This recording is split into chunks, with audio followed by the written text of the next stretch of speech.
Қазақстан Республикасының еңбек сіңірген қайраткері, әнші Меруерт Түсіпбаева өнердегі әріптесі Бейбіт Қорғанмен сотта кездеспекші екен. Бұл туралы Стан КЗ ақпарат агенттігі хабарлайды.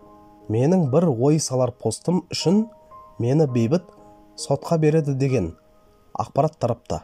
Мен әлемде болып жатқан кез келген мәселеге өз пікірімді мәдени тілде білдіруге құқылымын. Постымды еш өзгеріссіз қайта жариялаймын. Сотта да ақмақтар отырған жоқ.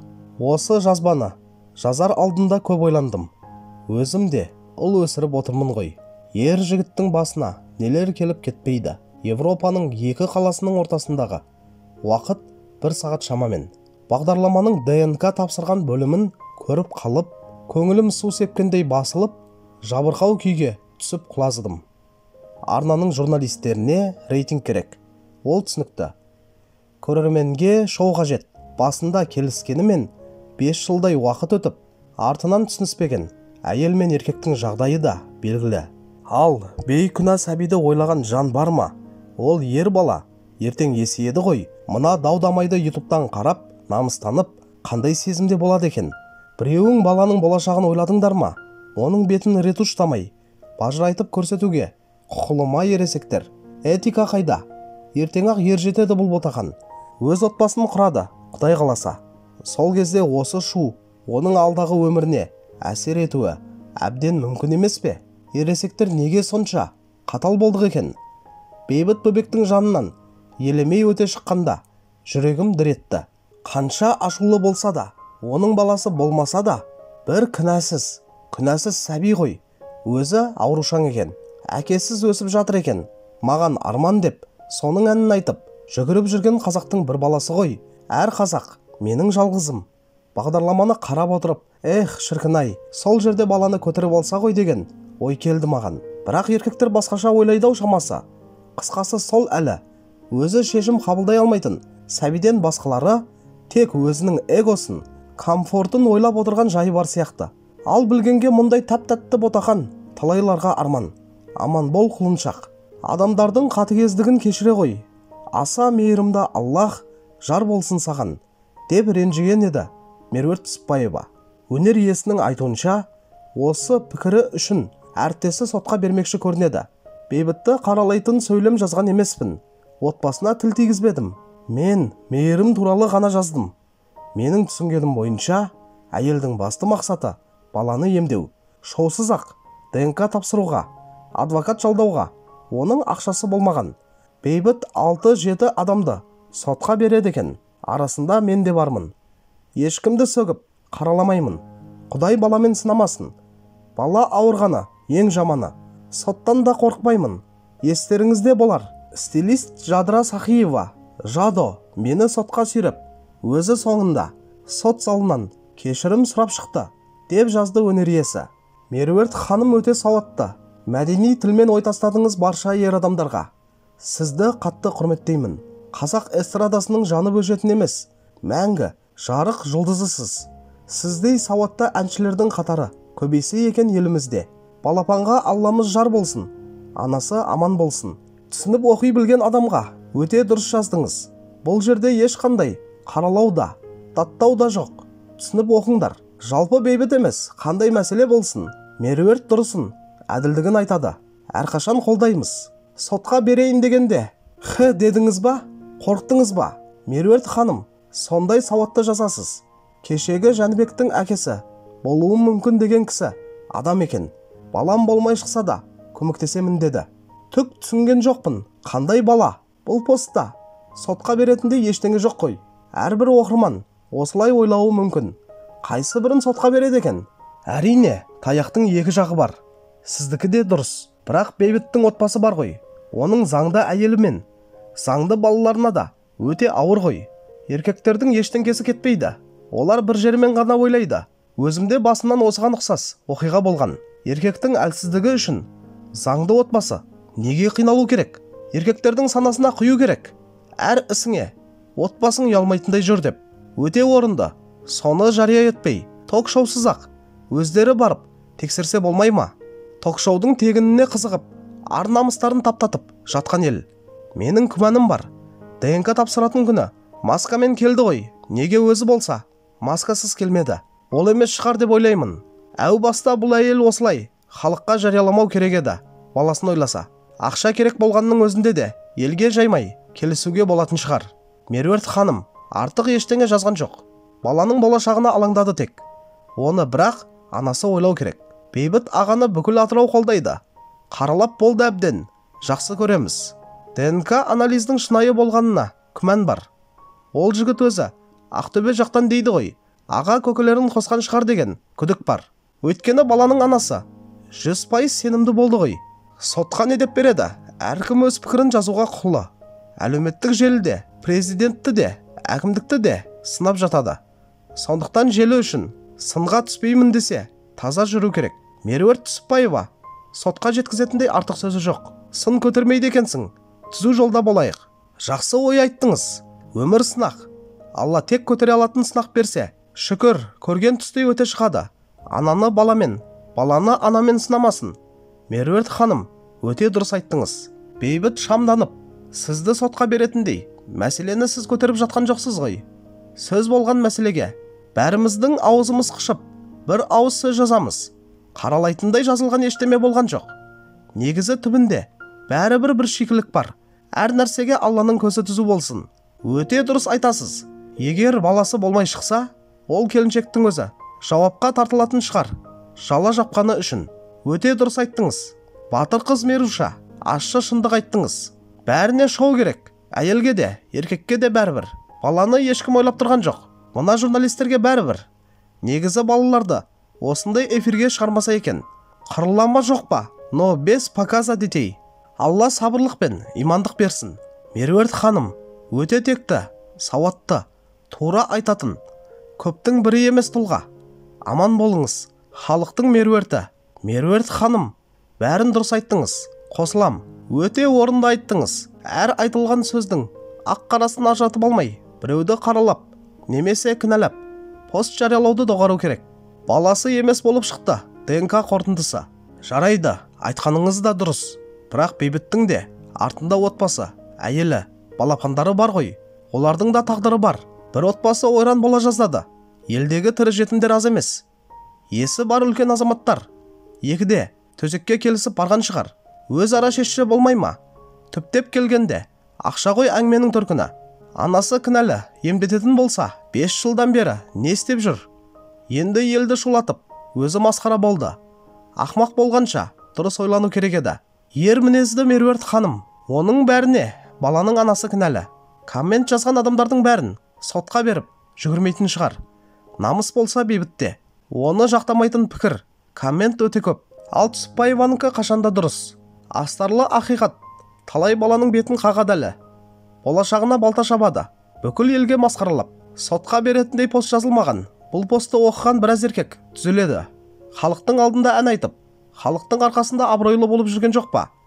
Халықтың бір баласына мейірім көрсете алмағанына өкінішті. ДНК тапсыруға барғанда бетін бүркеп барған Бейбіт па? Кім білсін? Мүмкін абыройы үшін, жауапкершілік үшін сатып алған шығар.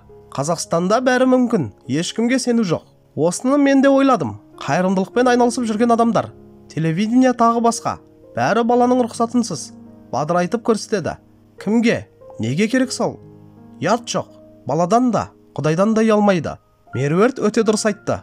Ешқандай өкпелейтін пост көріп тұрған жоқпын. Әрбір адамға ой саларлық жазба. Не үшін сотқа береді? Меруерт ханым, сіз дұрысын айттыңыз. Дұрыс айтасыз. Оқыған, сауатты деп сізді айтуға болады. Қазіргі қоғамда педофил әйелін, баласын ұрып, өлтіретіндерге маска кигізіп қояды. Ешкім көрмесін. Тағы да болашағын ойлап, тағы да мүмкіндік беріп, ондай айуандарға қателік жасауға. Ал әбден қорлық көріп, бала шағасын қорғау үшін күйеуін өлтіріп қойғандардың бейкүнә балаларды зорлап кеткен бүлдіршінін менің балам емес деп, ол балапанын түрін шығарып қоюға ұялмайды ғой. Болашағын ойламайды. Бізде Қазақстанда әлі қайда көздерін ашып оқыту керек бұларға. Сөз саптамы орынды. Еш артық тыртық жоқ. Бұл Меруерттің пікірі, онымен көбісі келіседі. Бейбіттің баласы болмай шықты. Бірге ойнап күлген екен. Өзіңіз айтпақшы, ер жігіттің басынан не өтпейді дегендей. Ол әйел баланы кімнен көтергенін білмей отыр ғой. Сонда Бейбіттің өзінің сауаты қайда? Меруерттің жазбасын өзі оқымай ма? Өте сауатты жазылған. Ешкімді кінәламаған. Тек қана баланың болашағын ойлаған. Баласын анасы ойлау керек еді. Бетін дүйім қазаққа көрсеткен. Меруерт, өте дұрыс айтасыз. Дұрыс айтасыз. Баланың кінәсі не бұл жерде? Обалы болса, сол ақмақ журналистерге. Санасыз анасына болсын. Бейітке келетін болсақ, жала жабылды, түсінем. Аш, реніш бар ғой. Бірақ кішкентай ботақанды құшақтап, бетінен сүйіп қойғанда, ештеңе жоқ қой. Оған ешкім сенің балаң деп жабыстырып қоймайды. Өзі де ол өсіріп отыр екен. Меруерт ханымның бала тағдырына алаңдағаны өте дұрыс. Осы астарлы ақиқат талай адамның абыройын төгіп, еліміздің абыройына тиіп жатқан жоқ па? Біз намыс дегеннің не екенін көріп біліп өскен халықпыз. Ақ-қарасын ажырататын құқық қорғау орны бар емес пе? Әрине небір сұмдықтар ашылып жатыр. Қызға 40 үйден тию деген бар. Ол қыз түнгі клубтан шығып, қонақ үйге құрбыммен барғанмын деді емес пе? Әрине, сәбидің жазықсыз жапа шеккеніне қабырғаңа қайрады. Дүниеге бала әкелу жауапкершілік. Тірі жетім болмаса екен, сәбидің болашағы жарқын болсын. Меруерт әпке жүзінде де, тәнінде де өтірігі жоқ адам. Меруерт ханым өте дұрыс айтты. Аллахтан қорықсын ондай еркектер. Өмір бумеранг. Бір әнші бар, туған ағасының баласын роддомнан келінінен сұрамай алып кеткен. Родильнилардың ауылын билікпен ақшамен жауып, бірақ сол 9 ай көтерген ананың жүрегін қан жылатқанын білем екен. Ананың налыған қан жылаған жүрегі көз жасы жібермеді. Аллах бар ғой шіркін. Баланы ұрлап әкетіп, оңбады ғой атылып, жаман өліммен. Калимасыз кетті өмірден ол еркек. Меруерт жалпы барды бар, жоқты жоқ деп тура айтатын адам. Оны басқалар түсінбей жатады. Қазір бұрмалап айту, өтірік айту, келемеш қылу, тағы басқаның заманы болып кетті. Ал Меруерт сауатты айтып отыр. Айтайын дегенім, бұл өмірде жазасын, осы өмірде өтемейінше. Ешкім өмірден өтпейді. Туған ағасының спермасынан шыққан баланы қалай асырайды? Балам деп, как будто туған ағасымен бір төсекте жатып, ойнас болғандай. Жездесінікін ал, немесе детдомнан асырасай баланы. Баланы 9 ай көтерген анадан ешкімнің хақы жоқ айыруға. Баланы анасынан айыруға хақы жоқ ешкімнің. Мына Бейбіт, сен ДНК-ны сатып алған шығарсың, халықты алдап. Әйтеуір балаңды жетімсіретпесең болды, рөл ойнасаң да. Меруерт ханым, әрқашанда қарапайым, халық жағында жүресіз. Өте шыншыл адамсыз. Дұрыс айтасыз. Бейбіт өзіне сенімді болса, қашпай, бетін жаппай, қане, дәлелдеңдер деп келу керек еді. Отбасымның алдында тазамын деп, қазір қит етсе болды, сотқа жүгіретін заман ғой. Нағыз адвокаттық талдау, керемет жазба, Меруерт. Жалпы өсекпен төсектен аспайтын, оттаған бағдарламалардың бәрін жабу керек. Телевидениеге барғызбай-ақ, шешсе қайда қалыпты Бейбіт Қорған. Сондай ұятты болса, шоуға қатыспай-ақ, жігіттерше шешіп тастауы керек еді. Енді кеш қақпақ болуға қарамаппын. Не передача ол? Өте дұрыс, сауатты жазылған пікір. Иә, кішкентай баланы жарияға жар салды. Ол ер азамат. Енді әкесі болмай шығып, одан сайын масқара болды. Анасы үшін ұялмаса болды өскенде. Меруерт ханым не айтса да дөп басып айтады. Сонысына ризамын. Еш жасандылық жоқ. Балаға қатысты ойыңызды құптаймын. Өз басым 10 жыл болды. Күйеуім екеуміз бір балаға зар болып жүргенімізге. Бала біз үшін ең басты үлкен арманға айналған. Бейбіт молодец. Көтке ие болмай, жұрттан көрген ана қатынды қаралаңдар. Негізі бәрі айтып жатыр. Баланың тағдыры деп. Сол баланың қайдан пайда болатынын екеуі де біледі. Әсіресе ана келіншек. Жас қыз емес, алданып қалдым дейтін. Бұған дейін де күйеусіз туған баласы бар. Бәрін біле тұра, сол іске барды. Фанаты болса, жүрсін сол. Әр фанатпен бір жатып, таңғы 5-те несі бар қонақ үйде? Іздегенге сұраған. Менің ойымша, ешкімді қараламай, ешкімді сөкпей, мәдени сауатты жазылған пост. Меруерт әпке, аман болыңыз, ұрпағыңызбен мың жасаңыз. Меруерт жан, жүрегінен айналайын. Сенің ойың селт еткізді. Тілің өткір, ойың ұшқыр, өте сауатты, мейірімді жансың. Аллахым әркімнің санасына берсін. Меруерт ханым, өте дұрыс айтасыз. Сізбен келісемін. Мен де дәл сіздей ойладым. Бала періште ғой деп. Баланың ешқандай кінәсі жоқ қой. Өзара келісім жасау керек еді. Жария қылмай. ДНК арқылы. Оңай емес. Ол да өнер адамдарына. Журналистер сіз сияқты ойлай алса, оларға адам өмірі ұят керек емес. Шоу ғана керек. Әр еркек бойынан шыққан әр тамшыға жауап беру керек. Ешқандай артық әсірелеген пікір көрмедім. Барлығы өте сауатты жазба. Көзі ашық, көкірегі ояу адамға жеткілікті деп ойлаймын. Балапанға жарқын болашақ тілеймін. Аман болсын. Саналы, білімді, адамгершілігі бар адам ғана сіз сияқты ең алдымен баланы және оның тағдырын ойлайды. Өте дұрыс айттыңыз. Келісемін. Сотқа беретіндей еш негіз жоқ постыңызда. Ең алдымен баланың тағдыры алаңдатуы тиіс. Ханым, жазбаңыз. Пікіріңіз өте орынды. Ел болам десең, бесігіңді түзе деген халықтың ұрпағымыз. Меруертті қолдаймын. Осы әнші болсын, әкім болсын, аяғын аңдап басу керек деймін. Ел алдында жүрген адамдар өзінің үлгілі жағымен көріну керек. Қабырғаның да құлағы бар, көзі бар. Жалпы бізде женская солидарность деген жоқ. Әйелдер, қыздар отырып алып небір сөздерді жазады. Тіпті зорлық көрсе де өзі кінәлі, өзі көзін сүзген, бла-бла. Бәрі ақылшы отырып алып коммент жазуға. Әншілер мен блогерлердің ішінде ең сауатты, мәдениетті, тіл байлығы керемет. Үтір нүктесіне дейін сауатты жазатын сіз ғанасыз ау. Не жазсаңыз да орнымен сыйлаймын. Аллам құдіретті ғой, әкесі болмаса да. Алла оған керемет жар, салиқалы ұрпақ. Өмір жолында жақсы жандарға жолығуы мүмкін. Лайым солай болғай. Өте дұрыс, сауатты жазылған. Бұл жерде бейбіт өз баласын мойындамай жатыр деген сөз жазылмаған. Намысына тиетін де әңгіме жоқ. Не үшін сотқа береді? Меруерт айналайын, өте әдемі жеткіздің. Әрбір саналы ананың ойы мен пікірі бұл жазбаң. Сол бағдарламаны қарап отырып, мен де осылай ойлағанмын. Бала аман болсын, бала жыламасыншы. Меруерттің жазбасында еш сөкеттік жоқ. Бейбіт Қорған, мен айтайын, сізге артымнан сөз ермесін десеңіз, дұрыс жүріп тұру керек. Тем более халық алдында жүрген адамсыздар. Сосын кекіреймей, өр көкіректенбей жүр. Жалғыз әнші сен ғана емессің. Шынын айтса, менің күмәнім бар. Сол ДНК тест анық өзі тапсырды ма? Меруерт ханым өте шыншыл, пікірін ашық айта біледі. Оқып отырып, менде жүрегім сыздады. Жануар да, торғай да, балапанын қорғайды. Ал адамдар құр кеуде, жалған намыс. Біреудің баласы болса да мейірленеді. Қандай ана туса да, қалай өмірге әкелсе де, маңыздысы қазіргі сәті. Немқұрайлылық қайда апаруды кім кепіл? Ертең сол балаға күні түспейтініне. Бұл бейбіт дегенің өте өр көкірек, есерсоқ адам ғой. Бұрын көргенім бар еді, кеудесі мұнда жоқ. Өте бір жаман әрекетіне куә болғам. Арсыздық енді. ДНК өтірік болуы да мүмкін. Сатып ала салған ғой. Елдегі болған әрбір іске осындай өте сауатты азаматтық пікір үшін сотқа тарта берсе, басқаларына не жорық? Меруерт ханым, бүкіл қазақ әйелі сіздің пікіріңізбен келіседі. Бәріміз анамыз, ол қыз өсіріп отырмыз. Ешкімді кінәламай-ақ осындай жамандықтан аман болсын дейміз.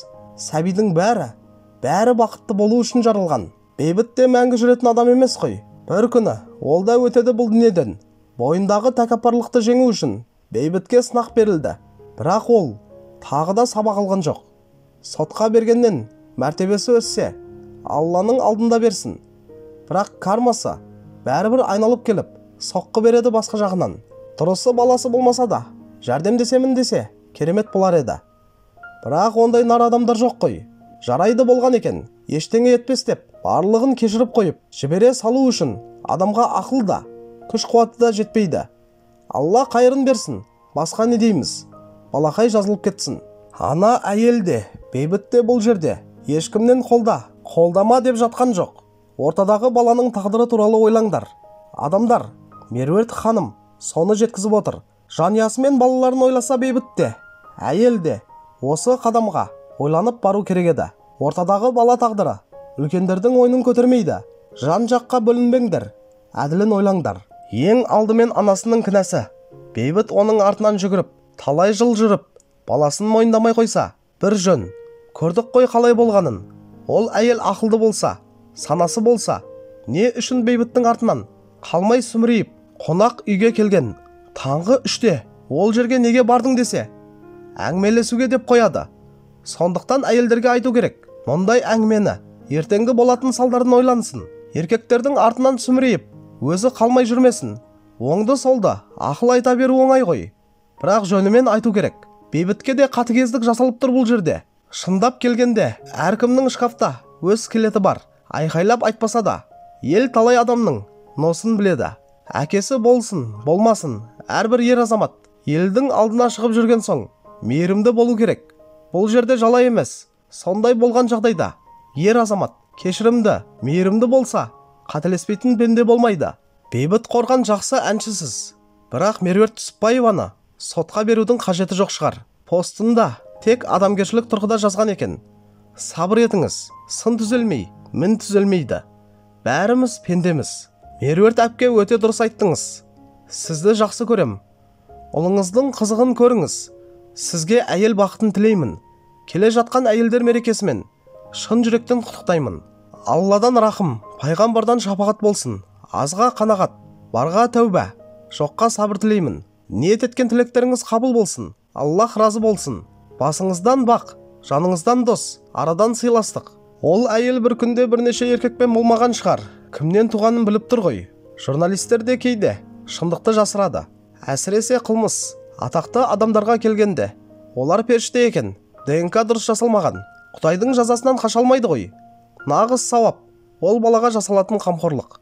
Мен де солай пікір жазсам, қарапайым қазақ азаматшасы сотқа бере ма? Арнамыз қайда? Болмасын, болсын. Сол көмекке мұқтаж балаға бермей ма ақшаны? Адвокаттарға берген ақшасын тәуба, бір ұрпағым бар екен ғой демей ма? Болса қатыгез адамдар-ай, әдеп тәрбиеден шығады. Заманның талабына ілесеміз деп жүректерге қаяу түсірмейікші жарандарым. Ар ожданды ұмытпасақ, Меруерт ханымның сөзін бұрмаламай, әділ түсінген боларсыздар. Бәріміз біліп отырмыз, тек мойындағымыз келмейді. Шындық қай заманда да орнауы қиын сөз болып келеді. Жастар ақылды, болашаққа бұзбай қалдырайықшы. Өте дұрыс айтқансыз. Баланың болашағы туралы ой жоқ ол жерде. Мен де ұялдым соны көргенде. Өкінішті. Расымен де солай. Қазір адамдар қара басының қамын ойлап қана жүретін болды, деп жазды оқырмандары.